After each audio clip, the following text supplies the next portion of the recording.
Outlaws of the Movies is a 10-hour tribute to Roger Corman. I put it together back in 1981 when I was head of marketing at Filmways Entertainment. The company had just acquired the American International Pictures Library of Movies, AIP. They didn't think that Corman's way too violent and exploitive movies could ever be sold. Hey, it was over 40 years ago and very different back then. There were no pay channels proliferating like there are today. These had to air on FCC-regulated over-the-air broadcast channels. Times sure have changed. I won't go into how it all came about, but suffice to say that once I'd secured the blessings and participation of the man himself, everything fell into place. I selected 5 unaired Corman movies to be premiered over 5 nights with the talented actor Robert Walden as host and historic guide for each film. Walden had made his feature film debut in Roger's Bloody Mama back in 1970. Our ratings for the 5 nights were phenomenally high, and the package of unaired feature films went into a very profitable syndication history. Here, then, is one of those conversations. Robert Walden, joined by the late, great king of B-movies, Roger Corman. Wanted, Peter Fonda, Susan Strasberg, Dennis Hopper, Bruce Dern, and director Roger Corman, featured tonight on Outlaws of the Movies. I'm Peter Fonda. We've just finished making a movie dealing with the most talked about subject of the day, LSD. The messengers of death pursue. Oh, I don't want to die. It now. It's just... If that happens to you again, you go ahead and go with it. Just go ahead and die.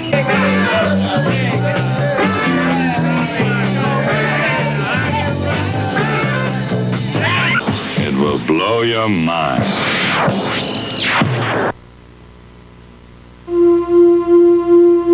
Outlaws of the silver screen. Some are playing rebels and some are just me. Outlaws of the silver screen. Taking what you want is an outlaw's dream. You got your pants putting on your face. Keep you running on a high-speed chase. You're an outlaw. You just spend your time reading about us. You turn on your radios and you listen about us. Always looking for another high. There ain't nothing that you won't try. You're an outlaw. We want to be free to do what we want to do. And we want to get loaded. Yeah! Fast wheeling and faster wheels. Always hungry for the love to steal. You're an outlaw.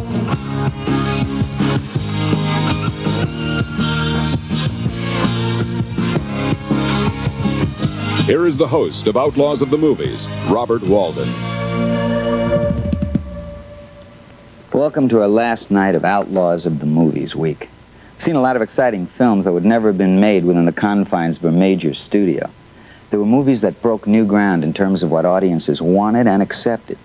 This evening's film, The Trip, is no exception. It deals with the controversial drug LSD and came as the climax of a history of drug-themed movies. As far back as 1937, when Reefer Madness made its debut, films were looking at the drug culture. Today, Reefer Madness is regarded as high camp.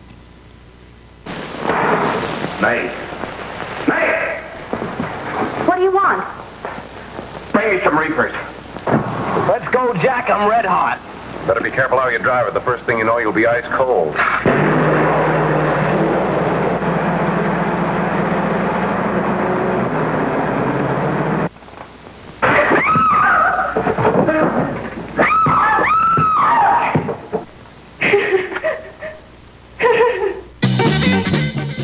But in the late 60s, during the Vietnam War, magazines reported that young people were experimenting with mind-expanding psychedelic drugs. So, the Maverick producer-director that we've been featuring all week on Outlaws of the Movies, Roger Corman, directed The Trip in 1967.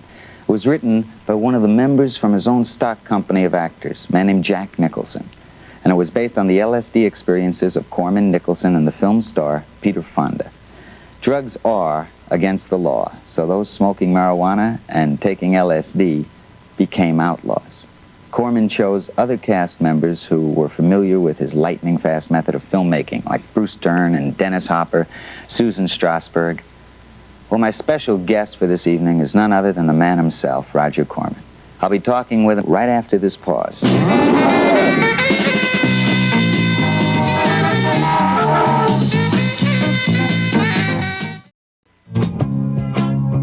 Here's Robert Walden to introduce our special guest, Roger Corman. Well, you think any of those actors have a chance of hanging in the business? I am committed to those actors. Once you cast an actor, their career is part of you. I remember when I met you in '69 out here. We were at a delicatessen, and you said you just spent 6 months at the actor studio, watching actors work, hearing the language that Strasberg would use back and forth, and trying to understand how they work more. And this kind of research gave you confidence and stimulated you, especially when you're working with method actors. Like, you thought the whole group was method actors. And but you also told me that you did some kind of research with the trip. Research that I thought was maybe a little above and beyond the call of duty. But is it true that you did go on a trip with LSD? You did it? Yes, as a matter of fact, it was pretty heavy research. It's beautiful, man. There's some real stuff happening. It was a heavy trip, one trip. And the interesting thing to me was when I decided to do it, because I was kind of the squarest person in a fairly wild group at the time, when I said, I'm going to do it, and I'm going up to Big Sur, we ended up with about 20 people saying they wanted to go along and they were all going to do it. And we actually worked out the equivalent of a shooting schedule, saying somebody will be taking a trip and somebody will be watching them. And then 4 hours later, somebody else will take a trip, and the whole thing was all organized. Well, it seemed to work out. It cut together anyway. Well, of course, the beauty of working with a film like that is you have all kinds of individual pieces of film, and you can really impose any order on them you want. The script was intact before you started? Yes. Was it the script you shot? Pretty close. I'd say we shot 70-80% of the script, and the rest was improvised or changed. I'm a believer in staying reasonably close to the script, but not exactly. Was that true even earlier with The Fast and the Furious? Probably on my earlier films, I stayed closer to the script. As I got a little bit looser, a little freer, had a little more command, I would begin to play around. But I was never one of the type of directors who would say, all right, there's a script, we're putting it aside, and now, fellas, here we go. I always like to use that script as a basis. I remember in Bloody Mama, we couldn't find you at night because you were down at the next location, working out the shots and drawing the diagrams and lining up the next day's work. But when I think back now, that was my first movie. You were enormously flexible with any suggestions that were made. If they appealed to you, you were ready to go with it, with something that sounded exciting to you. Yes, and once more, as long as we stayed close to the spirit and the theme of the script and within what we all felt were the characters of the people, I've always been a believer in taking ideas from actors. I know there's certain directors who say the ideas must come from me, and I don't believe that, because I think actors contribute a great deal on the set. Did the stuff that wound up on the screen vary a great deal from your image of what the script was going to look like? No, again, I keep hitting back these figures, 70-80%. I'd say in Bloody Mama, we were probably 80% of the picture I started out to make. The changes, I think, were by and large for the good. I know that you and Shelley and Bobby De Niro, Don Stroud, everybody were contributing different ideas, and most of them I thought were good. I thought that was one of the best casts I ever worked with, and I think one of the things that made those scenes work was that people were coming up with ideas. Yeah. Yeah, those were the good old days. That, to me, that was as much fun as I've ever had shooting anything, and I guess that's the fun of acting, the accidents, the inspirations, trying something within. You didn't direct, I think you directed only one more film after that, or two. We see two more films after with Gas? Gas and Von Richthofen and Brown, a World War I flying picture. How come? Well, I had directed a lot of films, really almost too many. I had directed, I think, around 60 films in about 15 years. And I On the last film, I could barely make it out to the airport in Ireland where we were shooting. And I've said to myself, I'm going to stop for a little while after this film and simply take a rest. And what I did, I started my own company, New World Pictures, and the various responsibilities of that were so great that I ended up producing from then till now. Well, you got some young directors to try to get the scripts on film, and you got some directors like Peter Bogdanovich and Francis Coppola and Martin Scorsese, and the man who directed the film, Melvin and Howard. Oh, Jonathan Demme. Jonathan Kaplan. Yes. I think this may have been one of the few mistakes that I can tell you you've made between Jack Nicholson and Bruce Dern and Peter Fonda and Robert De Niro. And you. And on and on and on. If only you said, well, just 5% for giving you your first shot. That's all I want is 5% of the next 10 years. But I'm glad you were that generous with all of us. Do people wonder about how you decided you were going to give these young people who had no film on themselves, who had very little experience, how you decided to give them the opportunity as opposed to, I guess, one of 1,000 other people who come up to you? I've been asked the question, and I have no real answer. I think it's part knowledge and part instinct. Having worked a little bit with the method, I know that in casting sessions, I would generally have readings and then have improvisations. And I think most directors, at least at that time, were not so much into improvisations. And I think those two things helped me a great deal in picking new actors and actresses. And also there's a feeling you get. You sit and you talk with somebody. I think I also put a great deal of faith in intelligence. The ability to discuss the part intelligently, to give comments, to come up with ideas. Because I do believe that the actor-director relationship is a two-way street. I don't believe in any way in a director dictating to an actor. I think the director suggests things and the actor comes back with ideas and it works back and forth. That is not a popularly held belief in this part of the world, as a lot of people have probably mentioned. But yeah, I was really grateful for it. And in retrospect, I was amazed at the enormous wealth of talent that got their first opportunity to work with you. I don't know. I've tried to project myself on other people. I think that would be one of my proudest accomplishments if I were you, because these people have gone on. I can't believe the contributions all those people have made and are still making. You'd never have a desire to direct again? I have thought of going back to directing, and as a matter of fact, just being here, talking with you again, I talked to Don Stroud before I came on, and meeting some of the people I've worked with. It is more exciting being on the set than sitting in my office. There's no question whatsoever. And it's very possible that I will start directing again, because providing you're not directing as much as I was, where it began to be something of a strain, I think it is a great creative experience.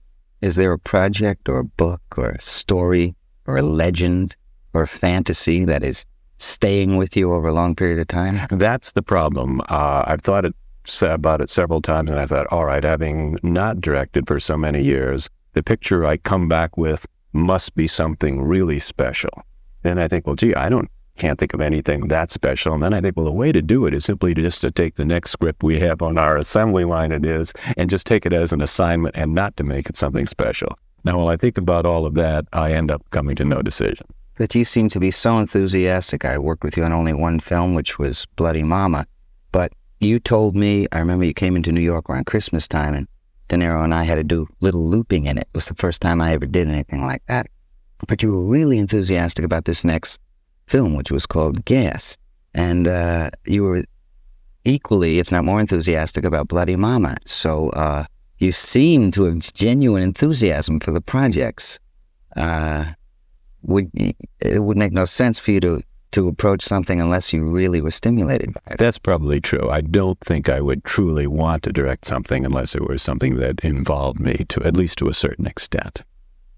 What about writing? You started out writing, is that true? Yes, I started as a writer, then became a producer, then became a director. My wife has stated several times that she married an artistic writer-director and ended up with a commercial producer-distributor. Or I may go, and daddy, right. I may go back, however. Yeah. And you're distributing some of the finest foreign films that we've had in the last, 7 years. The only Bergman commercial hit, as I remember, you distributed. Yes, we've had very good luck with the films of Bergman, Fellini, Truffaut, Kurosawa, and a number of others. We have some coming up, but I don't want to, there'll be commercial plugs if I bring them up this moment. Roger, let me ask you this, because I know that if there are film buffs, and I think a lot of the audience probably is, how does the young, or not so young, but talented and hungry filmmaker, whether it be actor, director, writer, producer, how do they wait for you to come out of a building? I mean, do they attack you as you going to the parking lot? I mean, how do they find you? How do they get to you? Well, again, it's a two-way street. We have a lot of film school graduates and independent writer, producer, directors contact us. At the same time, I have a part of my staff, several people who are actively looking for these people, who are looking at student films, reading new screenplays, interviewing people. And out of it comes a certain kind of a formula we've developed. Nothing is hard and fast, it varies. But we'll very often start with somebody either as a writer, write a few scripts and move directly into directing, or we like to begin people in the editing room as an assistant editor, then becoming an editor. Joe Dante and Allan Arkush and Alan Holtzman, a number of our newer directors, have all started with us in the editing. And that would be your advice for filmmakers? That's the place to begin? It's one of them. I think this, rather than sit and wait for the big break, the advice I would give is to get a job within the film industry. Get anything to get on the set, because it doesn't make a difference whether you're a grip or a prop man or whatever. At the beginning, what you want to do is watch the writers, directors, actors, producers, watch them work and learn from them on the set. Do you still love film? Yes, it gets a little wearying at times, but I still do. Well, I do too, and I love the experience that I had with you, 12 years ago, and I enjoy the experience I had with you today. And I'd like to say thank you for myself and a slew of other people. Very good, and thank you, Bobby. Keep doing it for everybody. Thank you. Don't touch that dial. Robert Walden will be back in a moment. That's the sun in my hands, man. Oh, it gives off an orange cloud of light that just flows right out over the city. Wow. Maybe you'd like to go back and hear some music. Back? Back inside. There's music inside. Music? Wow, I don't hear any music. No, we could put some on if you like.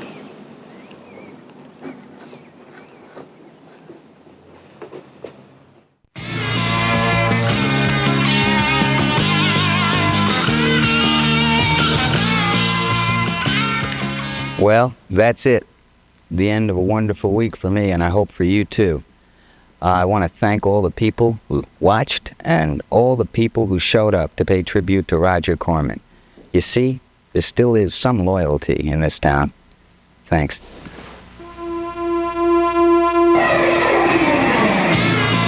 Saturday night at 8, watch Elvis Presley, Little Richard, Jerry Lee Lewis, and the greatest rockers in the history of music in the roots of rock and roll. Then at 9, it's Queen, The Cars, Linda Ronstadt, and Joni Mitchell on The Rock Show here on Channel 5, your station for a super summer. This is Larry Van Eyes inviting you to stay tuned now for news at 10. Next.